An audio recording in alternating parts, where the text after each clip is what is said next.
Right now, you're holding a memory that never happened.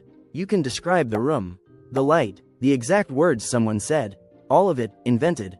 Your brain didn't record it. It wrote it, and it never told you. And you won't catch it happening. The more certain you feel about a memory, the more likely it's already been rewritten. Your brain is not a camera. You just assumed it was. Every time you recall a memory, you rewrite it. You are not replaying the past. You are editing it. So when you raise your hand and say, "I swear," that's exactly what happened. You're swearing on version 47. Here's exactly how your brain does it. Starting with something that happened to you.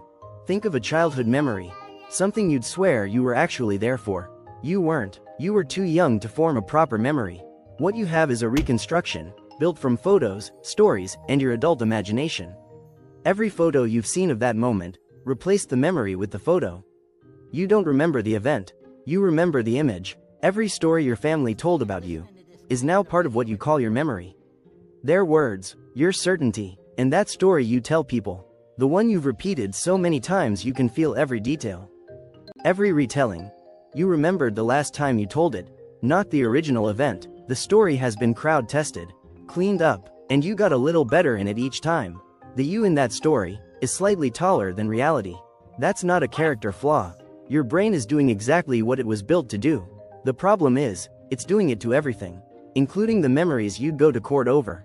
Here's what's actually happening inside your brain when you recall something. Your brain saves the emotional signal, a few strong details, and a lot of blanks.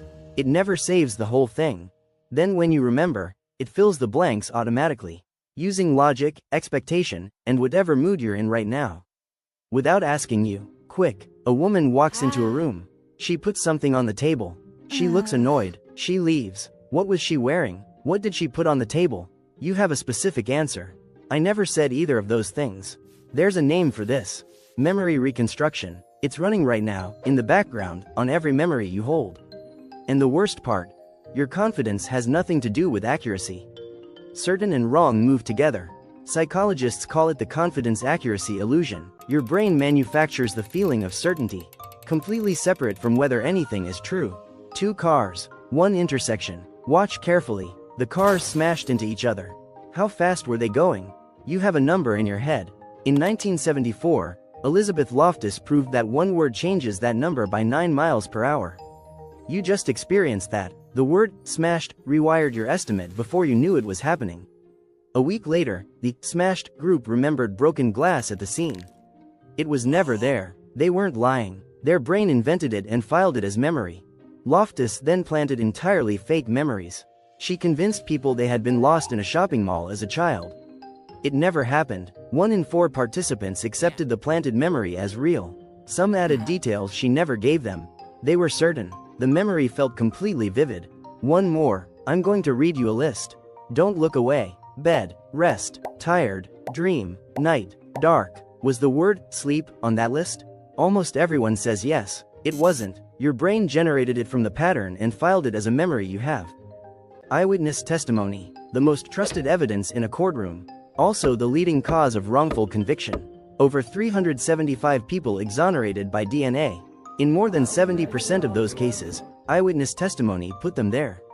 Not liars, certain. Their brain reconstructed and handed them the wrong person, with full confidence attached. And here's where it gets personal. The argument you were right about. The thing someone did to you. The reason a relationship ended. All of those memories have been reconstructed every time you thought about them. The person you remember as the villain in a story may be nothing like the person who was actually there. And the person you remember as the hero, including yourself, probably got better with every telling. You cannot tell the difference between a real memory and a false one. They feel identical. The vividness, the certainty, the emotional weight, none of it is evidence that something happened. So what do?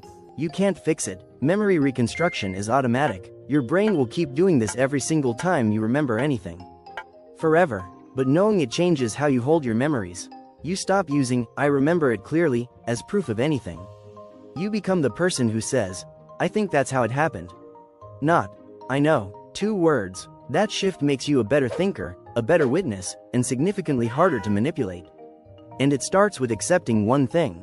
The memory you thought of at the start of this video.